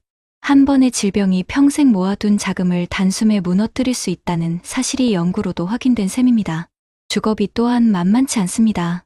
국토교통부가 2024년 초 발표한 전국 전세 동향 보고서에 따르면 최근 10년간 서울 수도권 전세 보증금은 평균 2배 이상 올랐습니다. 실제로 은퇴한 고령층의 약 30%는 여전히 전세나 월세로 살고 있는데 전세 계약 갱신 시 수천만 원이 추가로 필요해지는 경우가 흔합니다. 한국도시연구소의 2023년 연구에서는 고령층의 주거 불안정이 심리적 건강에도 직접적인 악영향을 끼친다고 밝혔습니다. 실제로 평생 살던 동네를 떠나야 했다고 응답한 노인들의 우울증 발병률이 그렇지 않은 집단보다 2배 이상 높다는 조사 결과가 있었습니다. 결국 집은 단순한 공간이 아니라 삶의 기억과 안정이 깃든 터전이기에 예상치 못한 주거비 지출은 곧 삶 전체를 흔드는 위기로 이어질 수 있습니다. 이제 해외 자료도 잠깐 살펴보겠습니다. OECD가 2022년에 발표한 고령층 소득 보장 보고서를 보면 한국 노인의 상대적 빈곤율은 40%를 넘어 OECD 회원국 중 1위를 기록했습니다. 다시 말해 우리나라 고령층 10명 중 4명은 국가 기준 중위소득의 절반에도 못 미치는 생활을 하고 있다는 뜻입니다. 반대로 일본은 약 20%, 독일은 10%대, 프랑스는 한 자릿수에 불과합니다. 그만큼 한국의 노후 안전망이 취약하다는 의미이기도 합니다. 또한 WHO와 세계은행이 공동으로 발표한 고령사회 의료비 보고서에서는 70세 이상 인구에서 의료비 지출의 60% 이상이 돌발적이고 급작스러운 사건에서 발생한다고 분석했습니다. 이 지점은 아까 사례에서 보신 것처럼 예고 없는 위기가 얼마나 치명적인지 다시 한번 보여줍니다. 전문가들의 의견 역시 이와 크게 다르지 않습니다. 한국연금학회가 2023년에 실시한 설문조사에서 50대와 60대 응답자의 62%가 연금만으로는 노후 생활이 불가능하다고 답했습니다. 또 응답자의 절반 이상이 예상치 못한 의료비와 자녀 지원 비용이 가장 큰 부담이라고 꼽았습니다. 한국개발연구원 KDI의 2022년 연구에서는 고령층의 노후 불안을 해소하기 위해서는 최소한 3천만 원에서 5천만 원 수준의 유동성 자산을 보유해야 한다고 권고하기도 했습니다. 여기서 말하는 유동성 자산이란 주식이나 펀드 같은 장기 투자 자금이 아니라 언제든 꺼내 쓸 수 있는 현금 혹은 보통 예금 형태의 비상금입니다. 여러분, 이 모든 통계와 연구 결과가 말해주는 사실은 단 하나입니다. 노후를 지키는 힘은 결국 숫자가 아니라 손에 잡히는 돈이라는 것. 연금은 분명히 고마운 버팀목이지만 그것만으로는 갑작스러운 위기 앞에서 무력해질 수밖에 없습니다. 그래서 전문가들은 공통적으로 말합니다. 적어도 수천만 원 수준의 현금을 따로 마련해 두라. 그 돈이 있어야 의료비, 주거비, 생활비의 돌발 지출을 견뎌낼 수 있다. 이미 수많은 연구와 통계가 이를 증명하고 있고, 이는 남의 이야기가 아니라 우리 모두의 내일에 해당되는 문제입니다. 여러분, 그렇다면 도대체 어떻게 준비해야 할까요? 막연하게 돈을 아껴라. 비상금을 마련하라는 말만으로는 구체적인 도움이 되지 않지요. 실제로 우리 사회에서는 다양한 제도와 정책이 이미 시행되고 있습니다. 먼저 국내 상황부터 보겠습니다. 보건복지부는 2023년부터 노인 긴급돌봄 지원제도를 확대해 갑작스러운 질병이나 부상으로 간병이 필요할 때 단기적으로 간병인을 지원하는 서비스를 운영하고 있습니다. 특히 기초생활수급자나 차상위계층 어르신들이 돌발 의료비 때문에 가게가 무너지는 것을 막기 위한 장치로 서울, 부산, 광주 등 대도시뿐 아니라 군 단위 지자체에서도 점차 확대되고 있습니다. 또 국민건강보험공단은 재난적 의료비 지원제도를 통해 암심혈관 질환이긴 한 치성질환 등으로 발생한 과도한 진료비의 최대 80%를 지원하고 있습니다. 이런 제도를 알지 못해 사비로 감당하다가 가게가 기울어지는 경우가 많기 때문에 제도가 있다는 사실을 알고 적극 활용하는 것이 중요합니다. 주거 문제도 간과할 수 없습니다. 국토교통부와 각 지자체는 고령층의 주거 안정을 위해 고령자 전세임대주택과 매입임대주택을 공급하고 있는데 전세보증금을 공공이 대신 내주고 어르신은 매달 저렴한 임대료만 내면 됩니다. 예를 들어 경기도는 고령자 전세임대 이용을 통해 만 65세 이상 어르신들에게 보증금 최대 8,500만 원까지 지원하고 있으며 서울시는 어르신 안심주택이라는 이름으로 무장의 설계주택을 공급하고 있습니다. 이처럼 주거 불안을 덜어주는 장치들이 실제로 존재하는 것이죠. 생활 속 갑작스러운 지출을 막기 위한 금융제도도 있습니다. 금융위원회는 2024년부터 서민 맞춤형 긴급생활자금 대출을 확대했는데 이는 신용등급이 낮은 고령층도 최대 1,000만 원까지 저금리로 빌려 위기 상황을 넘길 수 있도록 돕는 장치입니다. 물론 빚을 지양하는 게 가장 좋지만 불가피하게 급전이 필요한 상황에서는 이런 공적 제도를 활용하는 것이 사채나 고금리 대출로 내몰리는 것보다 훨씬 안전합니다. 해외 사례도 잠시 살펴보겠습니다. 일본은 우리와 마찬가지로 초고령 사회를 겪고 있는데 2015년부터 지역 포괄 케어 시스템이라는 제도를 도입했습니다. 이는 의료, 요양, 돌봄, 주거, 생활 지원을 지역 단위에서 통합적으로 제공하는 제도입니다. 즉, 어르신이 갑자기 쓰러져도 병원 진료에서 요양 돌봄, 집수리까지 한 번에 연계 지원이 가능하도록 법과 제도를 정비한 것이죠. 덕분에 일본 고령층의 의료 파산 사례는 점차 줄어들고 있다는 분석이 나옵니다. 독일은 장기요양보험 제도를 강화하여 가족이 아닌 전문 간병인을 국가가 보조금으로 지원해 노인이 아프더라도 가족이 생업을 포기하지 않아도 되는 시스템을 만들었습니다. 이런 해외 제도들은 한국에서도 참고할 만한 사례로 실제로 보건복지부가 2025년부터 지역 돌봄 체계를 더 강화하겠다고 발표한 것도 이와 무관하지 않습니다. 전문가들은 공통적으로 이렇게 조언합니다. 첫째, 노후 재정 계획에서 반드시 현금성 자산을 따로 떼어두라는 것입니다. 은행 예금, CMA 통장처럼 언제든 꺼낼 수 있는 돈을 최소 3천만 원에서 5천만 원까지는 준비해야 한다고 권고합니다. 둘째, 가족 내 원칙을 세우라는 겁니다. 자녀 지원은 하드 끝없이 내어주지 않고 일정 한도를 정해 선을 긋는 것.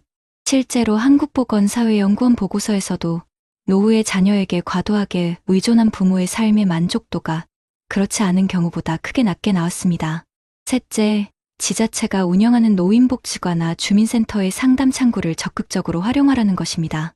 서울시의 찻동 어르신 상담 서비스, 부산의 노인생활안정 통합지원센터, 전남의 노인 행복 드림콜 등은 위기 가구에 긴급 생계비를 연계해주거나 복지 서비스를 직접 찾아가 안내해주고 있습니다. 이런 제도를 스스로 찾지 않으면 존재조차 모른 채 놓치게 됩니다. 결국 답은 분명합니다. 노후의 위기는 예고 없이 닥치지만 정부와 지자체, 그리고 금융복지 제도를 잘 활용하면 충분히 버틸 수 있습니다. 일본의 지역 포괄케어, 독일의 장기요양보험처럼 해외에서도 시행착오 끝에 제도를 마련했듯 우리 사회도 점차 안전망을 촘촘히 만들고 있습니다. 중요한 건 우리 스스로가 관심을 가지고 준비된 현금과 제도를 함께 묶어 내 삶을 지킬 방패를 갖추는 것입니다. 여러분, 지금 당장 비상금 통장을 열어보고 거주 지역 지자체의 복지 제도가 무엇이 있는지 확인해보는 게 오늘 할 수 있는 가장 확실한 노후 준비 아닐까요? 삶은 준비된 자에겐 선물이 되고 준비하지 못한 자에겐 시험이 된다. 오늘 우리가 함께 나눈 이야기는 바로 이 짧은 시구와 닮아 있습니다. 한쪽에는 모든 것을 잃어버린 김도연 어르신의 모습이 있었습니다. 평생 성실히 살아온 죄밖에 없는데 자녀의 실직과 아내의 병환, 그리고 예기치 못한 지출이 겹치자 퇴직금은 순식간에 사라지고 말았습니다. 손에 쥔 건 금이 간 낡은 휴대폰 하나, 그리고 반복되는 잔액 부족 알림 문자뿐이었습니다.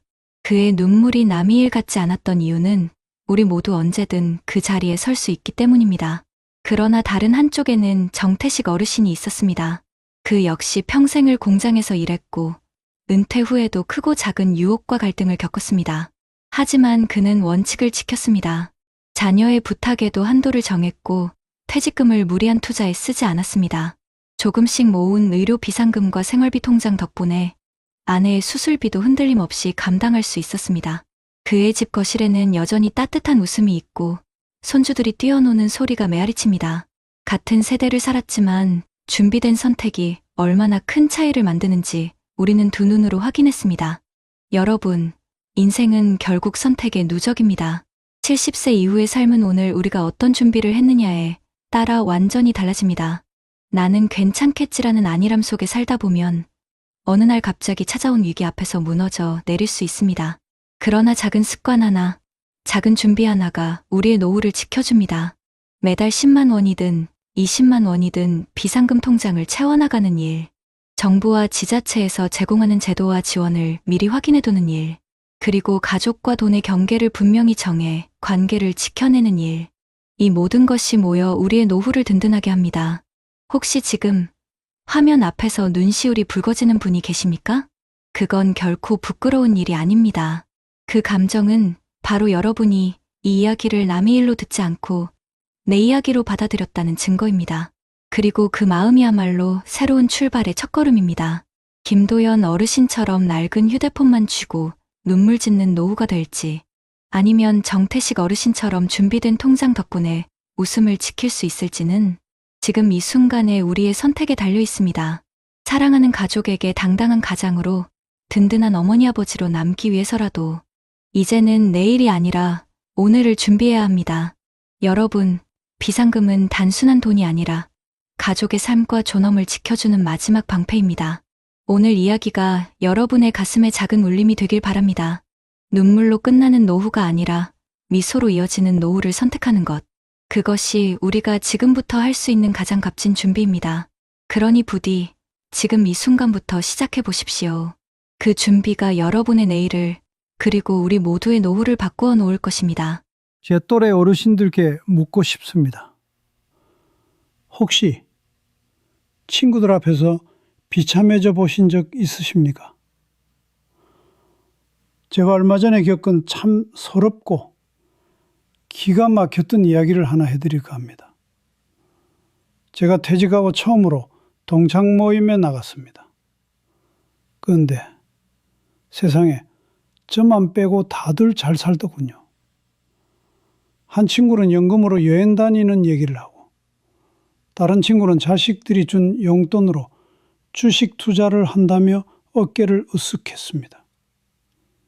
그 앞에서 저는 무슨 말을 할 수 있었겠습니까? 밥이 코로 들어가는지 입으로 들어가는지도 모르게 그저 고개만 툭 숙이고 있었습니다. 내가 뭘 그렇게 잘못 살았나? 평생 가족을 위해 헌신한 세월이 한순간에 원망스러워지더군요. 남의 일이 아닙니다. 아마 지금 이 방송을 보시는 분들 중에서도 저처럼 겉으로만 웃고 집으로 돌아오는 길에 남몰래 한숨 쉬는 분들이 분명 계실 겁니다. 제가 왜 이렇게까지 됐는지, 그 억울하기 짝이 없는 제 사연을 오늘 전부 털어놓을 테니 부디 제 이야기 끝까지 한번 들어주십시오. 여러분, 혹시 친구들과 오랜만에 만났다가 혼자 고개를 떨군 적이 있으신가요? 나만 준비 안 됐구나. 이런 생각, 가슴 깊이 느껴본 적이 있으신가요? 최근 뉴스 보셨나요? 한국보건사회연구원에 따르면 대한민국 60대 중 무려 35%가 은퇴 이후 별다른 소득 준비 없이 노후를 맞이하고 있다고 합니다. 얼마 전 서울 송파구에 사는 62세 김태수 씨도 친구들과 저녁 모임을 가졌습니다. 식사를 하면서 자연스럽게 요즘 어떻게 지내느냐는 대화가 오갔는데, 놀랍게도 친구들은 각자 연금으로 생활비를 충당하거나 상가 임대 수익으로 여유를 누리고 있었습니다. 누구는 부부가 함께 건강검진을 다니며 여행 계획을 세우고, 누구는 작은 빌라 2채를 세놓아 매달 꼬박꼬박 월세를 받는다고 자랑했습니다. 하지만 김태수 씨는 주머니를 뒤적여봐도 남은 돈은 몇 장에 1,000원짜리 뿐이었고, 기댈 연금도 수익도 기약도 없는 현실 앞에서 차마 입을 열 수가 없었습니다. 나만 뒤처졌구나. 나만 이렇게 살아가고 있구나. 앞으로 어떻게 살아야 하지? 혹시 여러분, 이런 기분 요즘 자주 느끼지 않으시나요? 친구들은 어느새 노후 준비를 마쳤는데 나는 아직 갈 길이 막막한 현실. 시간은 멈춰주지 않는데 준비 없는 불안은 점점 커져만 가는 현실. 이 영상을 끝까지 보지 않으면 당신도 몇 년 후 텅 빈 지갑과 싸늘한 현실 속에 후회하며 서 있을지 모릅니다. 이미 수많은 사람들이 지금 이 순간에도 노후 준비를 시작하고 있습니다. 늦기 전에 지금 이 자리에서 당신의 인생을 바꿀 준비를 시작하세요. 본격적인 영상 시작 전에 구독과 좋아요는 영상 제작에 정말로 큰 힘이 됩니다. 또한 오늘의 영상을 평상시 가족처럼 깊게 생각하는 지인이 있다면 그분에게 꼭 공유해 주셔서 함께 행복한 인생을 보내시기를 바라겠습니다. 여러분, 혹시 퇴직 후 친구들과 만나 웃으며 밥을 먹다가 어느 순간 혼자만 벽처럼 고립된 느낌을 받아본 적이 있으신가요? 서울 동작구에 사는 63세 윤상철 씨는 지난해 12월에 퇴직을 했습니다. 32년 동안 다녔던 중견기업에서 성실하게 일했지만 정년 퇴직과 함께 마지막 월급과 퇴직금 1억 2천만 원을 손에 쥐게 된 게 전부였습니다. 이 정도면 5년은 버틸 수 있겠지라는 안일한 생각을 했던 게 시작이었습니다. 퇴직 후 상철 씨는 오랜만에 친구들과 모임을 가졌습니다. 대학 시절부터 함께했던 5명의 친구들, 모두 각자의 자리에서 열심히 살아온 동기들이었습니다. 모임 장소는 강남의 한 고급 한정식집. 예약자 이름은 친구 박재형 씨였습니다. 내가 사는 건물 2층 들어온 사람이 이번에 프랜차이즈 대박 났다니까 매달 월세 꼬박꼬박 들어오고 덕분에 나도 안정적이야. 나는 작년에 퇴직했지만 개인연금이랑 주식 투자 수익 덕분에 생활비 걱정은 없어. 요즘은 골프 배우고 있어. 우리 부부는 국민연금이랑 퇴직연금 합치니까 한 달에 250만 원은 나오더라. 거기에 건강보험료 감면까지 받으니까 한결 편해. 친구들의 대화는 밝고 가벼웠지만 상철 씨는 점점 입을 다물게 되었습니다. 그는 퇴직금을 은행 예금에만 넣어두고 별다른 투자나 준비를 하지 못했습니다. 자식들 결혼자금 지원에 5천만 원을 쓰고 나니 남은 돈은 7천만 원. 매달 생활비로 200만 원을 쓰다 보니 통장은 눈 깜짝할 새에 줄어들었습니다. 모임이 끝나고 상철 씨는 지하철역까지 혼자 걸어갔습니다. 추운 겨울바람이 옷깃을 파고들었지만 손에는 따뜻한 커피 한 잔조차 들려있지 않았습니다. 지갑을 열어보니 카드값 결제일이 다가오는 걸 알리는 문자가 떠 있었습니다. 다음 달에 연금도 없는데 생활비는 어떻게 하지? 길 건너편 밝은 조명을 받은 친구들이 삼삼오오 웃으며 헤어지는 모습을 멀리서 바라봤습니다. 상철 씨는 그 자리에 서서 한참을 움직이지 못했습니다. 시간이 지나면서 상철 씨의 일상은 점점 무너졌습니다. 퇴직 후 건강검진을 받았더니 고혈압과 당뇨 초기 진단을 받았고 약값과 병원비로 매달 10만 원 이상이 추가로 나갔습니다. 운동이라도 시작하려 했지만 헬스장 등록비조차 부담스러워 동네 공원을 걷는 것이 전부였습니다. 대출이라도 받을까 싶어 은행에 갔지만 소득이 없다는 이유로 대출 거절 통보를 받았습니다. 가장 큰 고통은 심리적인 것이었습니다. 밤이면 불안감에 잠을 이루지 못했고 아침이면 아무런 이유 없이 눈물이 터질 것 같은 기분이 들었습니다. 나는 이제 어디에도 쓸모없는 존재가 되어버린 걸까? 친구들에게 연락을 하는 것도 모임에 나가는 것도 점점 부담스러워졌습니다. 내가 괜히 분위기 망치는 거 아닐까? 괜히 내 처지를 들키는 건 아닐까? 혼자만의 상상과 두려움이 깊어지면서 상철 씨는 자연스럽게 사람들과 거리를 두게 됐습니다. 생활비를 줄이기 위해 휴대폰 요금제를 최저가로 바꾸고 전기세를 아끼려고 겨울에도 전기장판 하나로 버텼습니다. 점심은 편의점 삼각김밥이나 컵라면으로 때웠고 저녁은 집에서 김치찌개에 밥 한 공기로 때우는 날이 대부분이었습니다. 과거에는 월급날이면 동네 맛집을 찾아가 가족들과 외식을 하곤 했지만 이제는 그런 사치도 잊어버린 지 오래였습니다. 시간이 흐르면서 상철 씨는 심지어 친구들의 SNS도 멀리하게 되었습니다. 누구는 가족여행 갔다. 누구는 골프장에서 하루 종일 운동했다. 누구는 취미생활로 사진전을 열었다. 그런 글과 사진들을 볼 때마다 자신의 초라한 현실이 더욱 뼈아프게 다가왔습니다. 눈앞에 펼쳐진 것은 오직 쓸쓸함, 막막함, 그리고 조용히 다가오는 빈곤뿐이었습니다. 2025년 대한민국 물가는 오르고 기본 생활비는 1인당 월 180만 원 이상이 필요한 시대, 국민연금만으로는 턱없이 부족하고 은퇴 후 별다른 소득이 없는 상철 씨 같은 사람들은 숨 쉬는 것조차 고통스러운 삶을 견디고 있었습니다. 정부가 노후 일자리를 마련한다고는 하지만 상철 씨에게 돌아오는 건 단기 계약직 공고 몇 줄뿐이었습니다. 나이 제한 60세 미만, 건강 이상 무필수. 현실은 그렇게 냉혹했습니다. 어느 날 상철 씨는 반지하 월세방을 알아보다가 멈춰섰습니다. 내가 이렇게 살아야 하나? 깨달음은 너무 늦게 찾아왔습니다. 퇴직하면 쉬고 여행도 다니고 인생을 즐길 줄 알았는데 그는 이제 매달 얼마 남지 않은 통장 잔고를 붙잡고 하루하루를 살아가야 했습니다. 여러분, 혹시 이 이야기가 먼 나라 이야기처럼 들리시나요?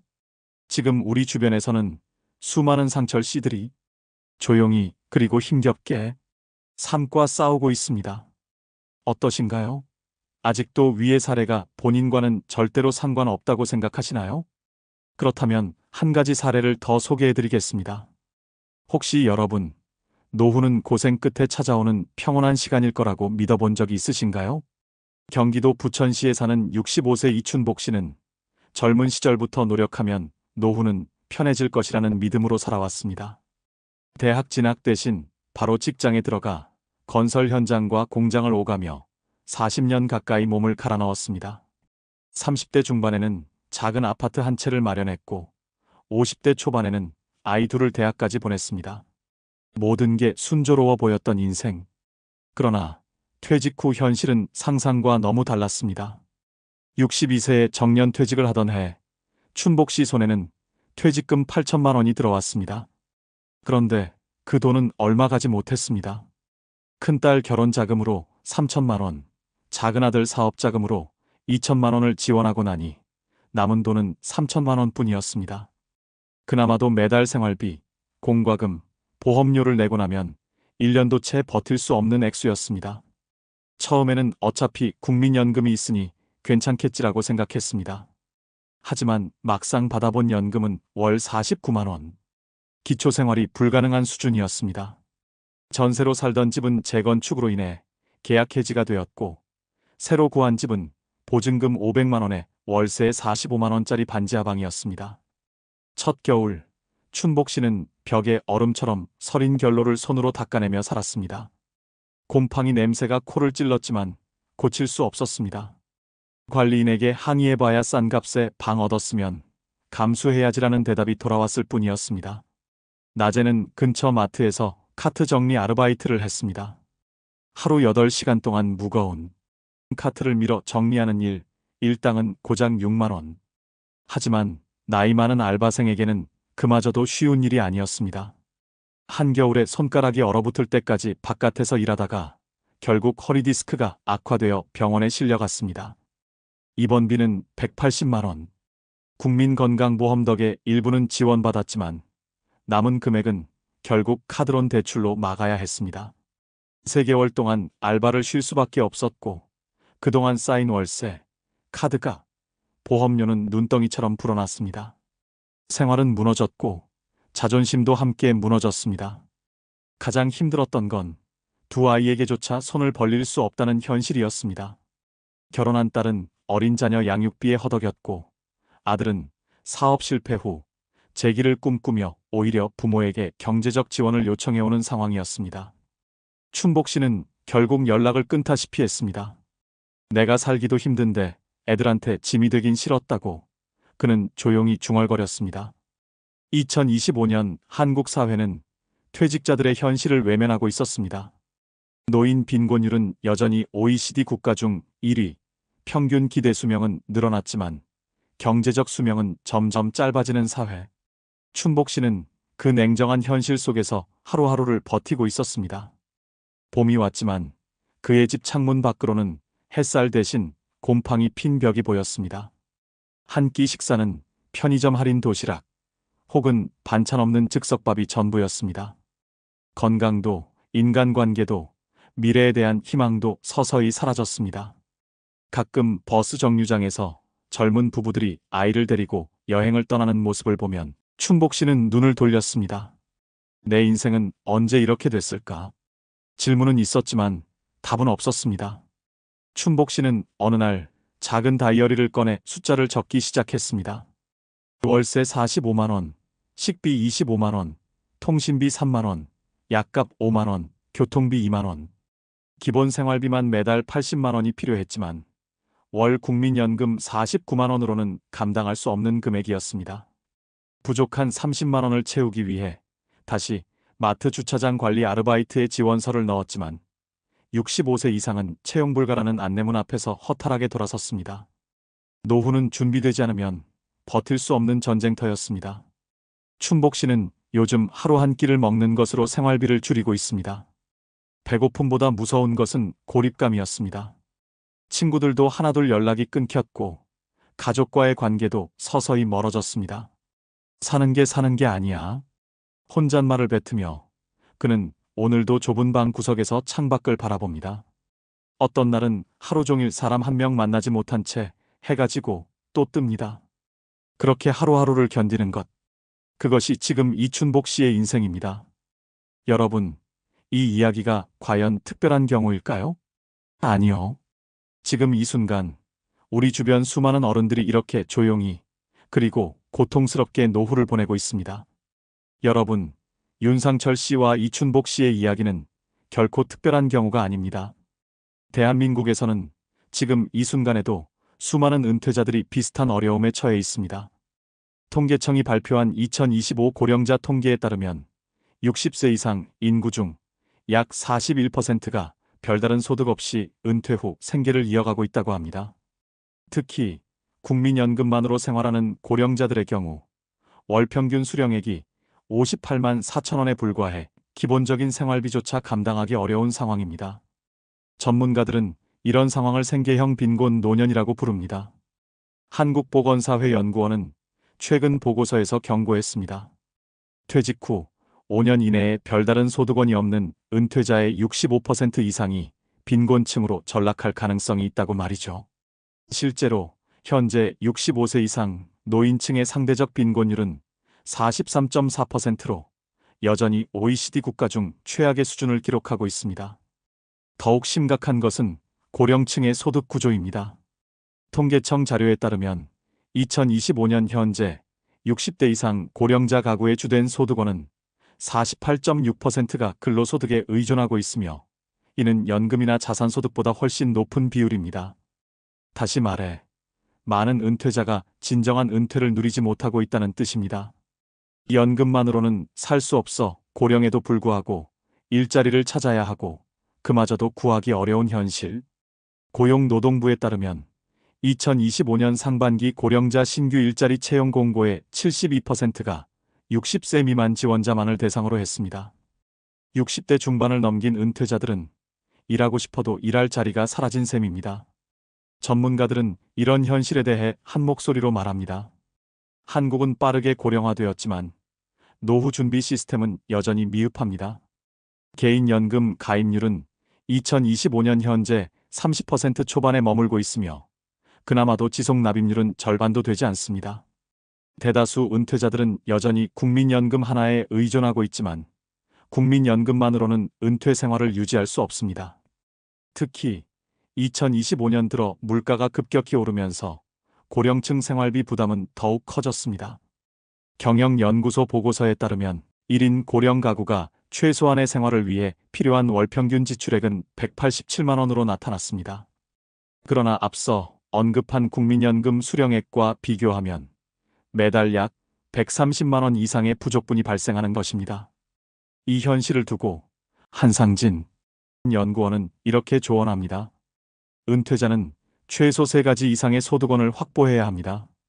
국민연금, 개인연금, 그리고 임대수익이나 소규모 근로소득을 병행하는 방식이 필수적입니다.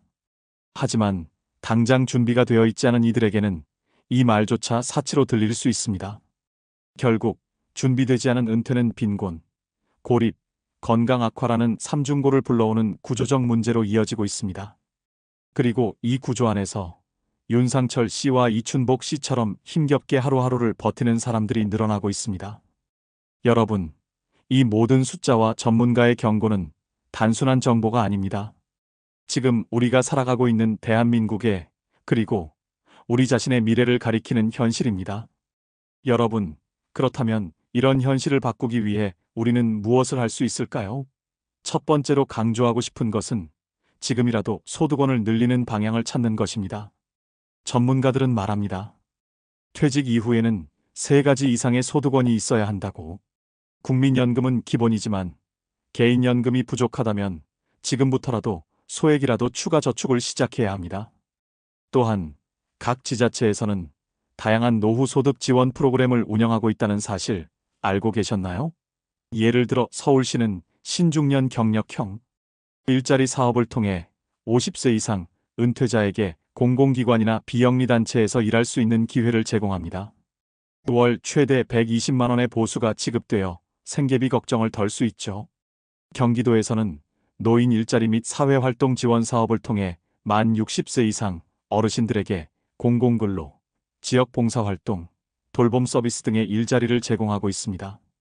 참여자는 월 30시간 이상 근로 시 약 30만 원에서 50만 원의 활동비를 받을 수 있습니다. 부산시는 어르신 맞춤형 창업 지원 프로그램을 통해 노년층의 소규모 창업을 지원하고 있으며 창업 컨설팅부터 초기자금 일부까지 연계 지원해주고 있습니다. 이런 제도들은 단순한 생계 지원을 넘어 다시 사회와 연결되어 경제적 자립심을 키울 수 있는 소중한 기회가 됩니다. 두 번째로 중요한 것은 지출 관리입니다. 재무설계 전문가들은 은퇴 후에는 소득보다 지출을 줄이는 전략이 훨씬 중요하다고 조언합니다. 특히 고정지출인 통신비, 보험료, 관리비를 줄이는 데 집중해야 합니다. 통신비는 알뜰폰 요금제로 전환하고 불필요한 보험을 정리하며 관리비가 적은 소형주택으로 이사하는 것도 하나의 방법이 될 수 있습니다. 세 번째로 강조하고 싶은 것은 건강관리입니다. 2025년 현재 국민건강보험공단은 65세 이상 어르신들을 위한 무료 건강검진과 만성질환 관리 프로그램을 확대하고 있습니다. 정기적인 건강검진을 통해 질병을 조기에 발견하고 의료비 부담을 줄이는 것이 장기적으로 경제적 파탄을 막는 길이 됩니다. 또한 지역 복지관이나 보건소에서는 무료 운동 프로그램, 심리 상담 서비스도 함께 제공하고 있으니 적극적으로 활용해야 합니다. 마지막으로 지역사회 자원을 적극적으로 연결하는 것도 잊지 말아야 합니다. 서울시에 찾아가는 동주민센터에서는 어르신 가구를 대상으로 생활 지원 상담을 하고 있으며 전국 대부분 지자체에서는 고령자 생활 지원사를 통해 정기 방문과 돌봄 서비스를 제공합니다. 경제적 지원뿐 아니라 정서적 고립을 막는 데도 큰 도움이 됩니다. 여러분, 중요한 것은 지금 바로 시작하는 것입니다. 완벽한 계획을 세우지 못했다고 주저할 필요는 없습니다. 작은 변화라도 시작하면 1년, 5년 후의 삶은 분명 달라질 수 있습니다. 전문가들이 입을 모아 강조합니다. 노후 준비는 빠를수록 작더라도 끊임없이 이어갈수록 미래의 고통을 줄일 수 있다고. 주변 친구들이 이미 앞서 나갔다고 해서 주눅들 필요는 없습니다. 지금 이 순간이야말로 다시 시작할 수 있는 가장 빠른 시점입니다. 지자체 프로그램 하나 참여하는 것부터, 지출 내역 한 줄 점검하는 것부터, 매일 10분씩 걷는 것부터, 작은 실천이 결국 당신의 노후를 바꿀 수 있습니다. 여러분, 오늘 이 영상을 계기로 나를 지키는 작은 첫걸음을 시작해보는 건 어떠신가요?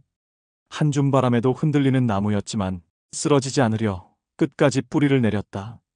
여러분, 오늘 우리가 함께 들여다본 이야기, 윤상철 씨와 이춘복 씨의 삶은 결코 남의 이야기가 아닙니다.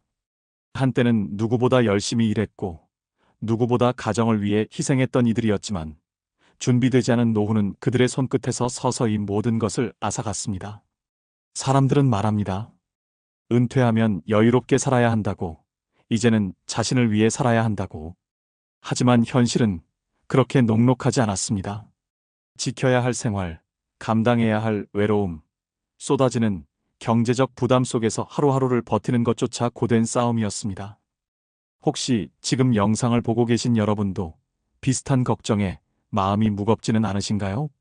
남들은 다 준비했는데 나만 뒤처진 것 같고, 남들은 여유롭게 웃고 있는데 나만 초조하고 불안한 그런 마음. 그 마음을 외면하지 마세요. 우리는 모두 흔들리면서도 끝까지 살아내야 하는 존재들이니까요. 지금은 비록 작고 초라한 시작이라도 한 걸음 한 걸음 내딛다 보면 다시 따뜻한 햇살이 당신을 비추는 날이 분명히 올 것입니다. 힘들다고, 늦었다고 포기하지 마세요. 당신은 이미 수십 년을 넘어 이 자리까지 온 강한 사람입니다. 이제는 그 강인함을 당신 자신을 위해 써야 할 시간입니다. 조금 늦었어도 괜찮습니다. 지금 이 순간, 지금 이 선택이 당신의 남은 인생을 다시 아름답게 피워낼 것입니다. 우리 함께 다시 시작해요. 당신의 노후는 아직 포기할 수 없는 소중한 꿈입니다. 그리고 그 꿈을 지켜야 할 이유는 바로 당신 자신입니다.